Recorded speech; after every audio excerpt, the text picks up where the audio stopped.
y es un honor estar con tanto experto del sector. Como decía, yo tengo un perfil más financiero y si queréis lo primero me presento para los que no me conozcáis. Soy Borja Oria, consejero delegado de Arcano en Banca de Inversión y con un vínculo fuerte, aparte que en Banca de Inversión hacemos todos los sectores, pero casualmente hemos hecho muchas operaciones, como ahora veréis, en el sector restauración. Y luego, pues de ahí, es un sector que me apasiona y que tengo vinculaciones varias, como veis. Estoy en el consejo de Grupo Paraguas, que me imagino que conoceréis muchos de nuestros restaurantes, Amazónico, Tenconten, Quintín, Numa, etcétera, etcétera. Luego también el tema del delivery lo conozco bien, porque estoy en el consejo de Papa John's, que me imagino que conoceréis las pizzas, tanto de delivery, y tenemos ahora 85 restaurantes en España. Y luego mi hermana pequeña, que se llama Cristina, y tiene unos restaurantes que también se llaman Cristina Oria, y hace mucho delivery, catering, y luego tiene 3 restaurantes en Madrid, con lo cual, pues muy vinculado al sector. La verdad es que a través del sector financiero he llegado a él y es un sector que me apasiona, ¿no? Para que entendáis lo que hacemos en Arcano, nosotros lo que hacemos es asesoramiento financiero. En la mesa vamos a hablar de financiación y ahora me voy a centrar más en operaciones corporativas y por qué ha habido tantas, ¿no? Que es una cosa que, como hemos hecho casi todas, pues la gente nos pregunta, ¿no? Y si os parece, voy a dejar un hueco para que preguntéis sobre las operaciones que hemos hecho, sobre por qué el sector está tan movido, sobre lo que queráis, ¿vale?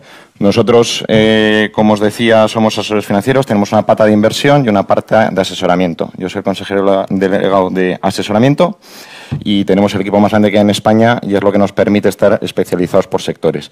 Y uno de los sectores en los que somos especialmente fuertes es en restauración.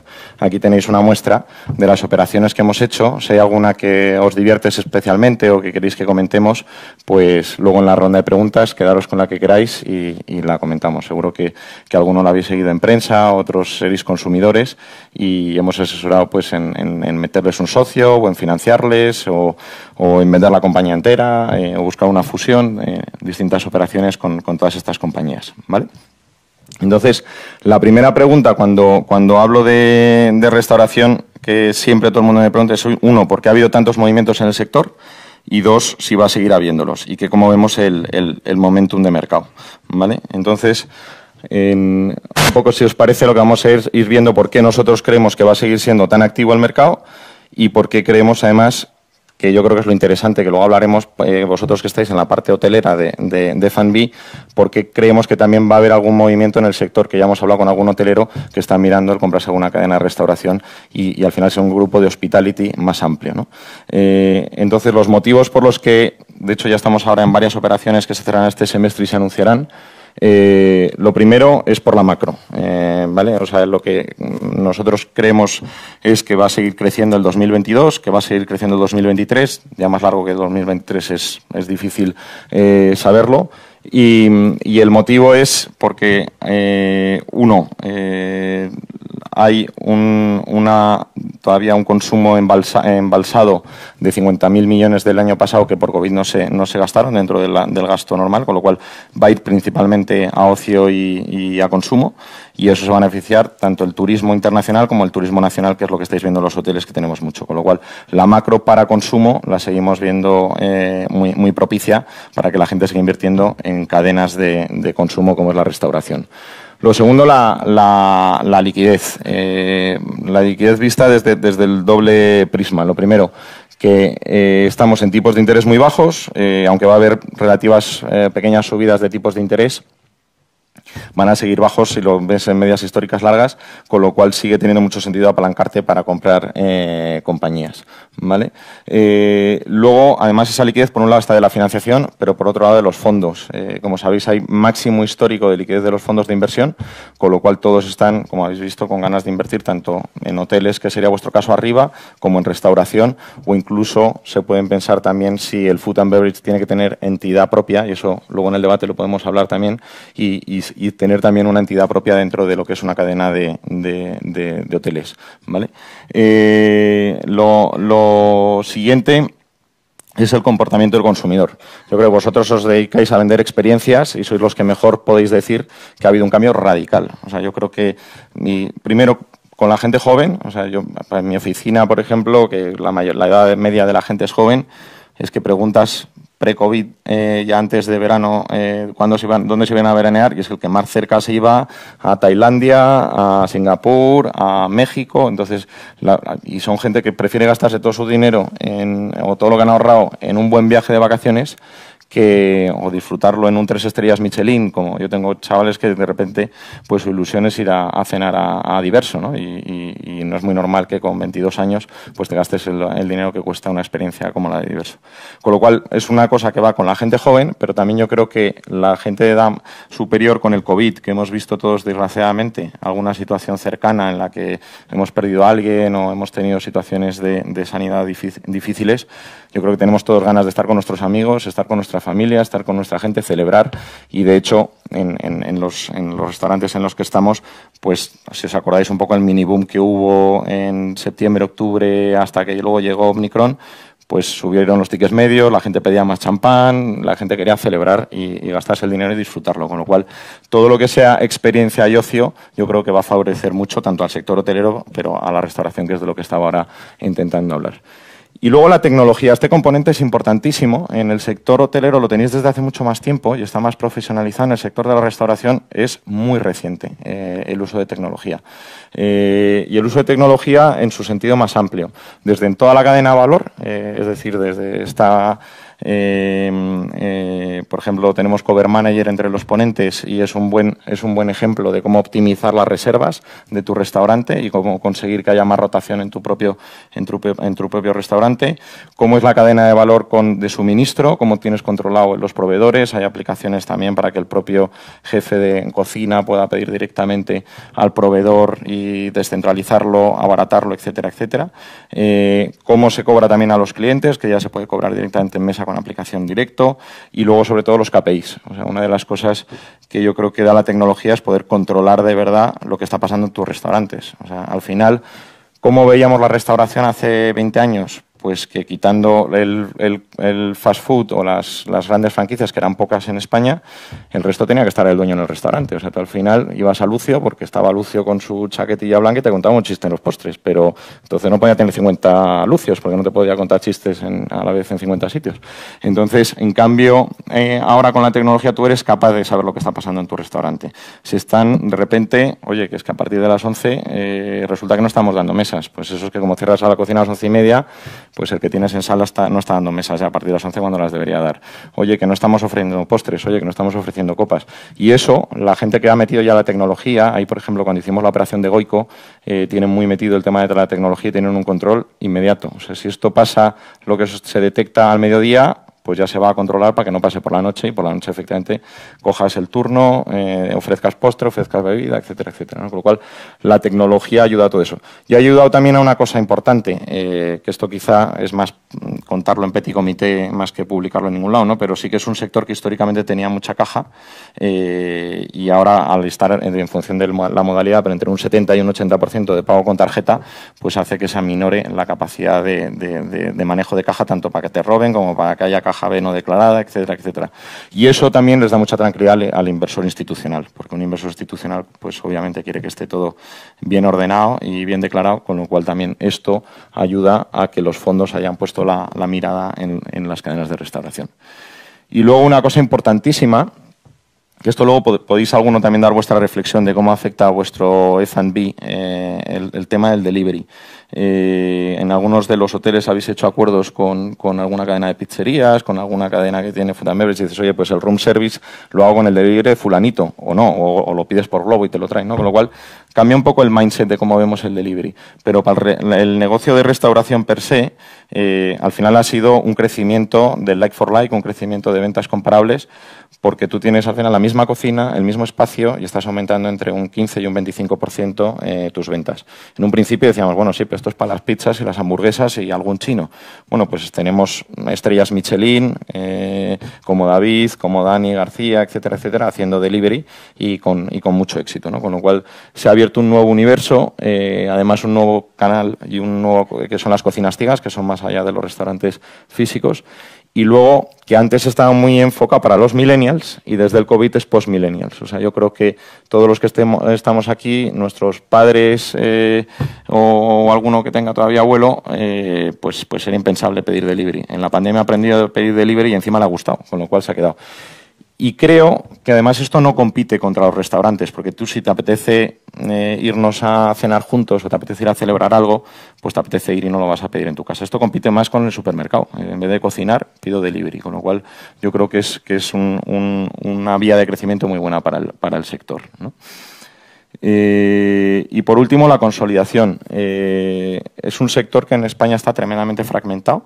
Para que este dato es pre-COVID, el post-COVID todavía no está actualizado, pero pre-COVID el 13% por puntos de venta, no facturación, facturación es casi un 30%, pero por puntos de venta solo el 13% son cadenas especializadas y el resto es todo fragmentado y pequeños restaurantes. Al final va a haber claramente una consolidación, estamos a porcentajes un tercio y en algunos casos por debajo de lo que puede ser un Reino Unido o un Estados Unidos, con lo cual lo que hay todavía es mucha capacidad de captar cuota de mercado, ¿vale? Y por esto creemos que es interesante estar en el sector restauración, tanto para fondos como para industriales internacionales que quieren entrar en España, como para el sector hotelero que, como os digo, ¿por qué no hacer un movimiento y también tener una cadena de restauración dirigida y gestionada por el sector hotelero? Y esto para mí me parece un movimiento que también te lleva a darle importancia al F&B. O sea, el F&B no visto como ya que tengo un espacio que me sobra en el hotel, a ver si damos de comer al que pasa por allí, sino que sea parte de la propuesta de valor, ¿no? Aquí os ponía algunos ejemplos recientes, desde el último que es Salvaje en el Bless, o la importancia de Dani en el Four Seasons, o Leña en el Hesperia, y que muchos de estos, como por ejemplo nosotros cuando hicimos la operación de la rumba, justo se estaba abriendo Botania, o también hicimos el grupo Tragaluz que estaba en Ana la Santa, y al final, y esto ahora será bueno que deis vuestra opinión y por eso quería que me sobrara tiempo para que hagamos un debate que yo creo es más entretenido, creo que va a ir a más. Y creo que además la relevancia de a quién eliges es clave porque posiciona tu hotel. O sea, tú claramente estás dando un mensaje. O sea, si tú pones una estrella Michelin en tu hotel, sabes a quién te estás dirigiendo también en el hotel. Y yo cuando tengo dudas en qué hotel reservar, pues quiero ir a algo 5 estrellas, gran lujo, me da confort y me da confianza que tenga una estrellas Michelin y que encima además, si eres cliente del hotel, pues sepas que te van a conseguir mesa cuando normalmente es muy difícil conseguir mesa en ese restaurante. Si en cambio tengo un público más joven, más de copa, más de tomarse unos mojitos en la azotea, pues pienso en grupos como La Rumba o pienso en grupos como Grupo Tragaluz. Con lo cual, no es solo un tema de números, sino también de mensaje de cómo estás posicionando tu marca. Y luego la propia distribución, o sea, si pensáis en España hasta hace muy poco, pero muy poco, yo creo que quizás hasta con esta oleada no había prácticamente restaurantes que se quisieran abrir en hoteles. O sea, costaba. Hay alguno, en el Wellington tenías, pero eran excepciones y en general, si os fijáis, todo el mundo con puerta independiente y que no tenías que pasar por el hotel. Yo creo que esto está cambiando y que cada vez va a ser una oferta más holística, una oferta más global y que va a tener más sentido el que estén en partnership y cada vez creo que va a haber más partnerships, como ya está viendo en algunos de estos ejemplos, lo están desarrollando a nivel mundial, como Dani, por ejemplo, que ha hecho un acuerdo a nivel mundial y creo que eso va a ocurrir cada vez más. Cada vez va a haber más acuerdos y eso puede derivar en lo que os decía de que también alguna cadena hotelera se acabe comprando alguna cadena de restauración, porque tiene sentido, porque uno va a aprender mucho de cómo funciona, porque al final el expertise que tienes de tu cuenta de resultados que depende solo de la cadena, yo creo que va a tener muchos best practices cruzadas y mucho cross-selling, y luego que es una enseña que puede, si crees que cuadra bien con tus hoteles, pues te puede acompañar en toda la apertura de hoteles o reforma de hoteles que hagas, ¿vale? Con lo cual creo que es una tendencia que va a ir a más y que ya es el primer paso, es que se abran restaurantes dentro de los hoteles y el segundo es que los hoteles también se planteen el F&B como una línea de negocio más relevante de lo que era hasta ahora o más complementaria de lo que era hasta ahora, ¿vale? Entonces, La siguiente pregunta que cuando hablamos de esto me suelen hacer es decir, oye, pues vale, pues nos vamos a comprar una cadena de restauración y ¿cómo valoramos? Porque nosotros en vuestro caso sabéis muy bien cómo se valora un hotel, veis el contrato de gestión, en alquiler, X euros por habitación, etcétera, etcétera, los distintos ratios, ¿no? Entonces, y luego, ¿cómo lo hacemos en post-COVID? Que todavía es difícil los datos, ¿no? Porque seguimos teniendo efectos champán, como os decía, de repente el año pasado, septiembre, octubre, noviembre, luego declinaje porque en diciembre la gente no se quería contagiar, entonces no salió, etcétera, etcétera, ¿no? Entonces, al final, los parámetros los vais a conocer porque son bastante sencillos. Lo primero es el crecimiento. Es uno de los principales drivers para cuando mucha gente te dice, no, es que yo tengo una gran marca. Bueno, pues tienes una gran marca, se ve en dos factores. El primero, el crecimiento, y el segundo, el margen. Si tienes una buena marca, vas a tener buen margen bruto, porque la gente está dispuesta a pagar por tu producto un poquito más de lo que paga por el de al lado. Y luego también, si eres un buen gestor, vas a tener un buen margen de EBITDA. Con lo cual, crecimiento lo primero que miras, tú no te crees un business plan de que a partir de ahora voy a crecer al 30% si históricamente has crecido al 10%.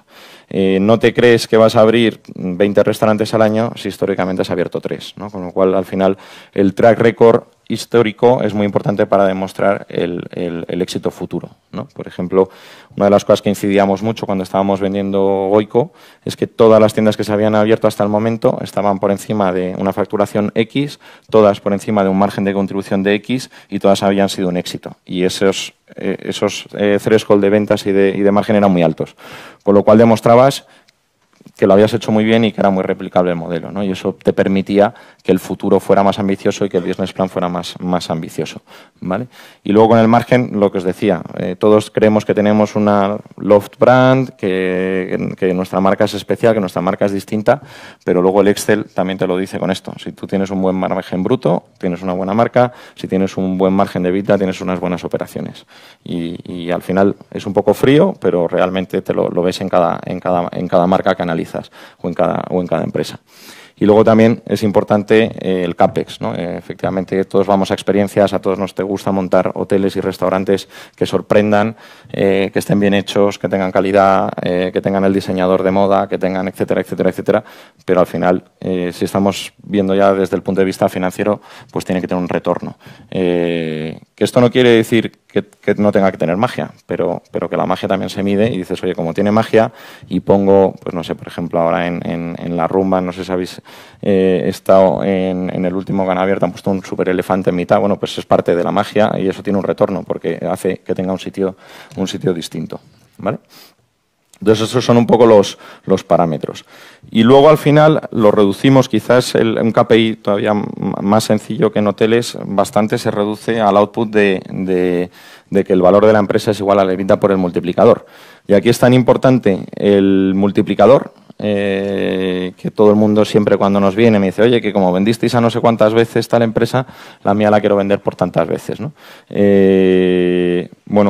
También es importante el EBITDA, y aquí hay que trabajar antes de hacer una operación y cuando estás analizando la compra también analizar en profundidad cuál es el EBITDA normalizado, el EBITDA pro forma y especialmente ahora con COVID. Ahora sí que el EBITDA del 19 no es representativo de nada, el EBITDA del 20 es súper errático, la previsión, lo que pasó en el 21 también es errático y el 20, perdón, me he confundido un año. El 20 no es reflexión de nada porque estuvimos 3 meses cerrados, el 21 es muy errático y el 22 está empezando, ¿no? Con lo cual yo creo que hay que hacer mucho pro forma y mucho ejercicio de normalización del EBITDA, ¿vale? Y luego la siguiente pregunta es cuándo es el momento adecuado, ¿no? Esta pregunta nos la han hecho mucho, sobre todo porque la gente decía, joder, me espero a ver el nuevo normal, me espero a que pase el COVID. Pues yo creo que ya todos empezamos a realmente creer, y después de Omicron, que el COVID se va a convertir ya en una especie de gripe, con lo cual tenemos que volver a cierta normalidad todos. Nosotros creemos en eso y también hay que tener cuidado porque si lo dejas pasar mucho, pues se encarecen las oportunidades, ¿no? Y el momento que decíamos que hay bajos de tipos de intereses ahora, el momento que hay financiaciones ahora, el momento que hay liquidez ahora. Y yo creo que ahora es un buen momento porque sí que los empresarios o los dueños o los fundadores de cadenas están abiertos a hacer cosas más creativas. Igual que decíamos que el COVID nos ha hecho repensar todos y querer tener más ocio y más diversión, también a los dueños de empresas les ha hecho replantearse. Yo he estado con mucha empresa, con el fundador o empresa familiar en segunda generación, que pre-COVID no querían hacer ningún tipo de operación corporativa y ahora pues dicen, joder, pues lo he pasado muy mal con el COVID y he visto o a alguien muy cercano muy mal o he tenido alguna desgracia cercana y quiero plantearme la vida de otra manera. Con lo cual, sí quiero meter un socio, sí quiero hacer cosas diferentes, sí quiero expandirme internacionalmente. Y ahí yo creo que acuerdos con hoteles van a ocurrir, porque ya hemos visto en algunos casos también que es una forma de viajar y en los que tiene una marca España fuerte, pues viajar también con una cadena de restauración marca España, pues yo creo que es una buena carta de presentación en el extranjero, ¿no? Ya sea con acuerdo comercial o comprándote una cadena, ¿vale? Entonces, un poco la conclusión y quería dejar tiempo para que haya preguntas y debate, porque seguro que tenéis opiniones y ojalá que haya alguna que opine lo contrario y así yo creo que es más divertido. Lo primero, creemos que es un sector con grandísimo potencial por todo lo que hemos explicado. Tanto por el crecimiento orgánico, porque hay cuota de mercado que rascar y muchos sitios donde abrir. Luego va a haber consolidaciones y adquisiciones y traspasos. Luego el tema de la tecnología que os decía va en aumento y cada vez va a permitir que seamos más eficientes, mejores operativamente, etcétera, etcétera. Y luego el delivery que ha abierto un nuevo mundo que ha venido para quedarse y que está en crecimiento y en crecimiento imparable y en todos los segmentos de la restauración. Y luego, que esto liga con vosotros, el auge del consumo y las experiencias, ¿no? Claramente no queremos ya comprar, todo lo queremos alquilar o compartir, los coches, el transporte, etcétera, etcétera. Y en cambio lo que queremos vivir en primera persona es una experiencia, sacarnos la foto, colgarlo en redes sociales, etcétera, pero vivir experiencias. Y eso pasa por los hoteles, los restaurantes y, como ponía, una de las cosas que creo que sí que va a haber es esa unión y esas sinergias entre hoteles y F&B, bajando un escalón también a las cadenas. Y a partir de aquí, si os parece, hacemos debate y hablamos de lo que queráis, ¿vale? O sea, que turno de preguntas. Ayer tampoco fue súper activo lo de las preguntas, pero que espero que hoy, que esto que es un poco diferente de lo que se habló, que alguien dé su opinión. Ahí arriba. Os dejo también aquí, por si alguien quiere cualquier pregunta, me mandáis un mail, ¿vale? Buenos días. Me ha parecido estupenda la exposición que has hecho.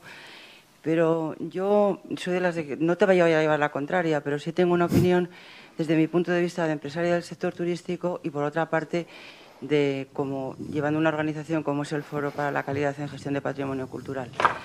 En lo que has dicho en cuanto al delivery y luego las tendencias del consumidor, hay una ruptura que estamos observando y es que precisamente la gente joven sí se le está iniciando dentro de lo que es la publicidad, el tema de las redes sociales y demás, a una serie de comportamientos que sí llevan a todas, pues a irse a este restaurante de 3 estrellas, a un Michelin, etcétera, etcétera.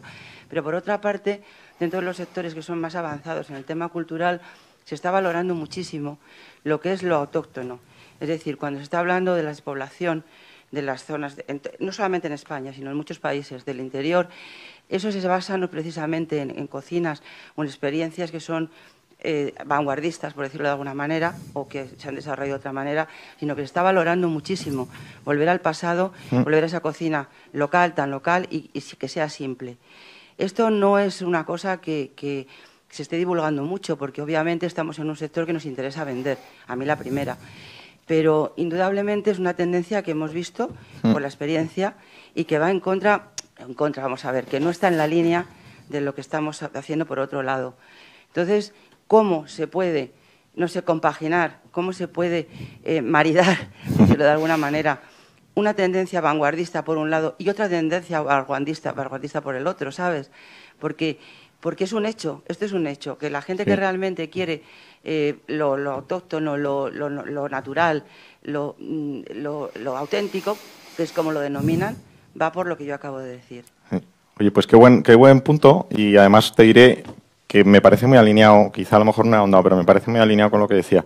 Lo primero, hoy también va a hablar Sandra Falcó, que es de Ciclo Fortuny, y justamente ayer, por ejemplo, hablaba con ella justamente sobre la artesanía, la importancia de la artesanía en el mundo del lujo, la importancia de volver a los orígenes.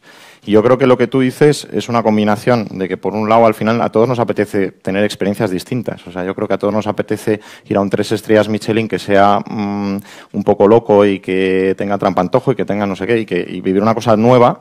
Pero a todos nos encanta tomar un buen plato de cuchara. Y a todo ayer, yo creo que el mejor ejemplo es que ayer desde aquí se le dio el premio a Zuberoa. Y justo en su discurso fue una de las cosas que dijo. Aquí fusiono la tradición que me enseñó mi madre en cocina con también algunas nuevas técnicas. Pero tú vas a Zuberoa y te tomas un arroz con leche que te desmayas.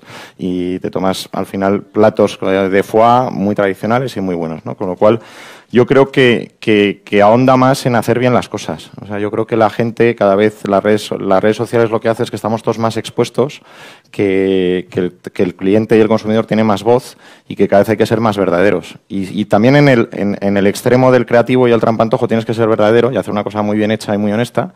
Y en el que te da un buen plato de lentejas también tiene que ser muy honesto en los ingredientes, en cómo te lo plantea y en lo que te cuenta. Y yo creo que es el cliente a lo que va. Porque un día te va a apetecer tomarte un plato de lentejas y otro día te va a apetecer tomarte una cosa muy sofisticada.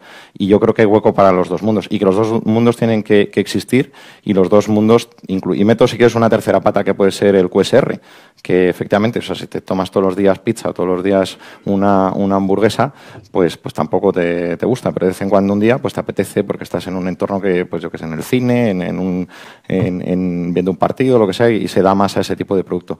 Con lo cual yo creo que hay hueco a todos y por supuesto creo que hay un hueco clarísimo para lo que tú dices, de volver al origen, de las cosas bien hechas, de la honestidad en lo que planteas, en cómo lo planteas y que además va muy en línea de la gente joven. La gente joven lo que no quiere es que se le engañe. Entonces, si te estoy vendiendo una cosa, te estoy vendiendo una cosa y si de repente hoy estamos en otra película y voy a ser exigente en los dos mundos. Con lo cual yo creo que es muy importante lo que has dicho, el volver al origen. Pero fíjate que tú puedes volver al origen y hacer un arroz con leche como lo hacía tu abuela, pero eso no quita para que en tu restaurante tengas tecnología, hayas optimizado las mesas con Cover Manager, hayas gestionado a tus proveedores con el escandallo de costes, también con una herramienta tecnológica que te lo afina, etcétera, etcétera. O sea, yo creo que es 100% compatible y que tiene que, vamos, es que el mercado lo pide. O sea, que estoy totalmente de acuerdo.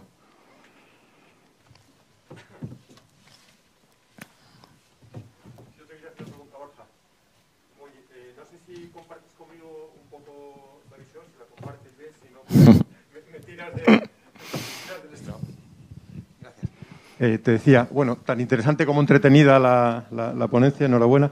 Te decía, los fondos de inversión, fundamentalmente, bueno, yo conozco más, estoy más introducido con lo que tiene que ver con adquisiciones relacionadas con hotelería, cadenas hoteleras. Antes teníamos una manera de verlos. De hecho, incluso la segunda parte del nombre era, o podía llegar en algún caso a casi despectivo, ¿no? Un fondo de inversión era un fondo buitre.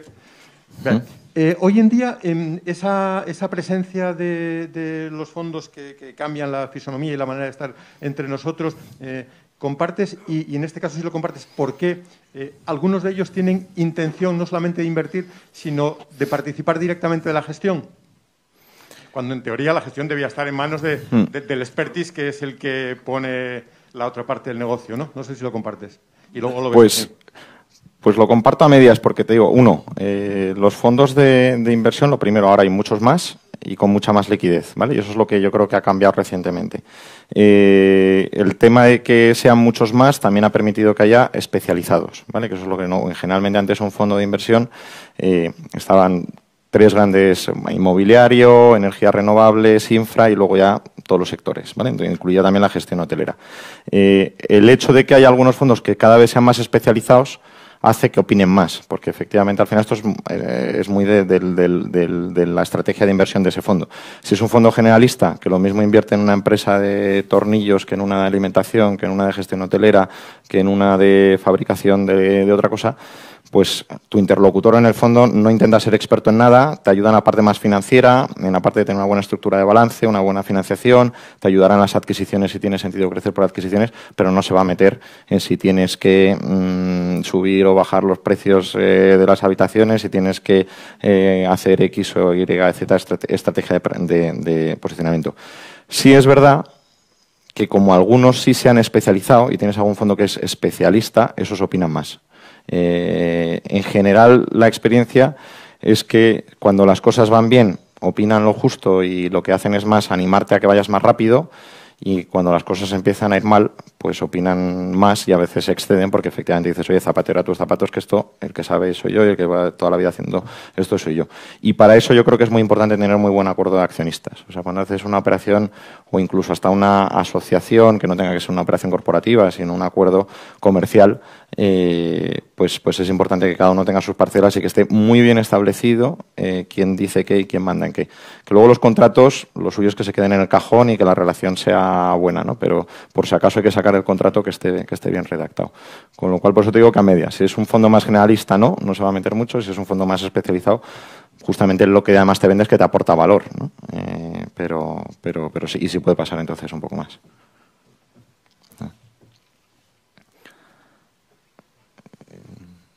No sé si hay algún otro comentario o pregunta.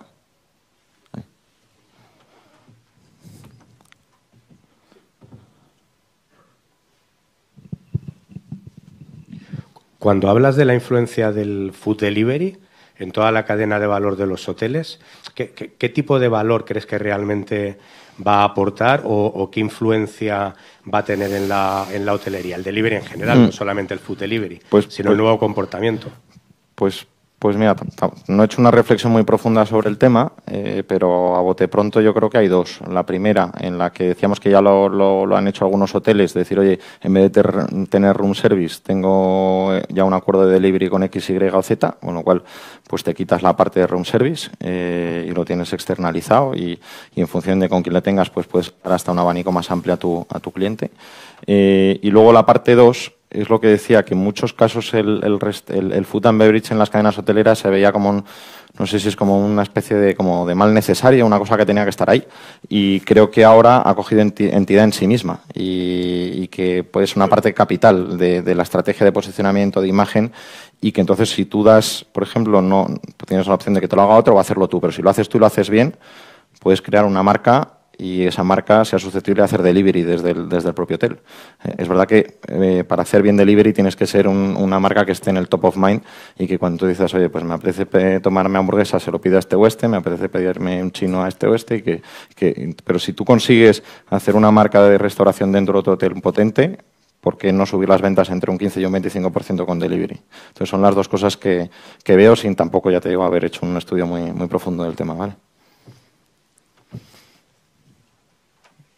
Tenéis ahí arriba.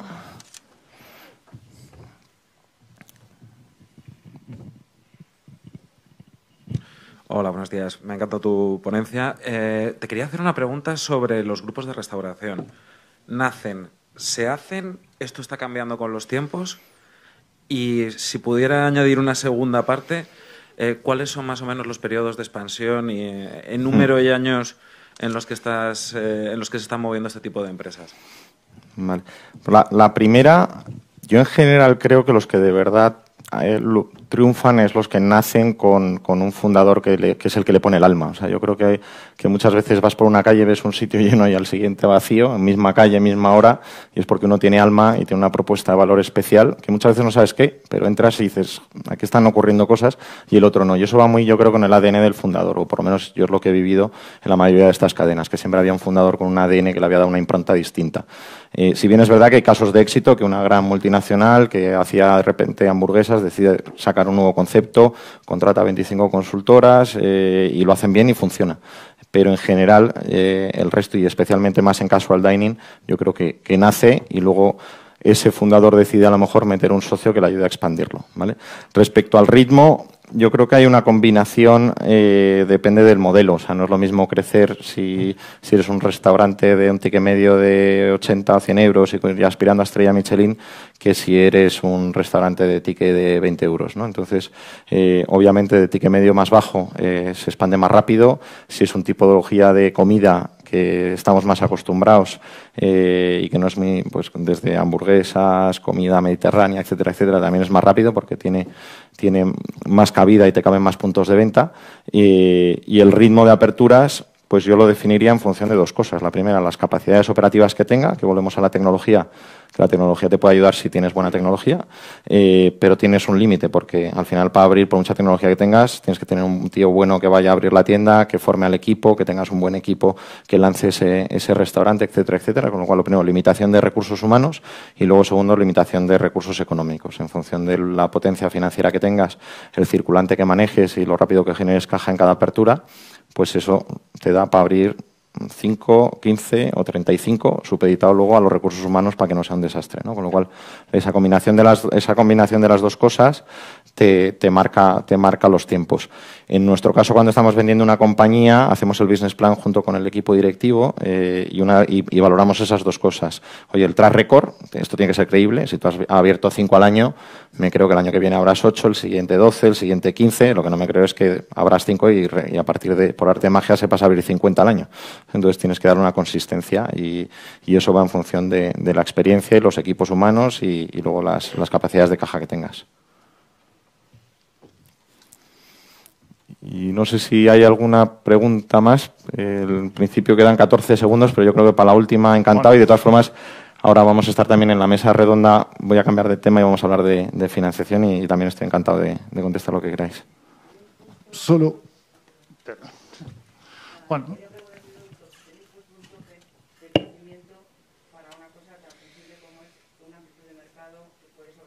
Sí.